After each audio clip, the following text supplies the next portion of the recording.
Bir yıldır evliyim. Eşim askerdeyken yakalandı. Yaklaşık 19 yıldır. FETÖ'nün kurmuş olduğu kumpaslar sonucu cezaevindedir. İnsanın en mutlu olduğu günde eşinin yanında olmaması, ancak yaşayanlar bunu bilmektedir. Bizim için çok zor bir şey.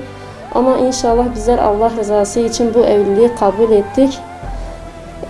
Buradan Cumhurbaşkanı'na sesleniyorum. Birazcık elini vicdanına katıp biz Müslümanların da görmesini istiyoruz ve 15 Temmuz sonrası kendisi de dile getirmektedir. FETÖ'nün mağdur ettiği Müslümanlar vardır. Bu haftan onların da yaralanmasını arz ediyoruz. Başta bir Müslüman olarak, sonra da bir vatandaş olarak Cumhurbaşkanı'nın elinden geleni yapmasını, sözün arkasında durmasını arz ediyoruz. Ve kendisinin gerçekten biz Müslümanların da bu işe katmasını istiyoruz.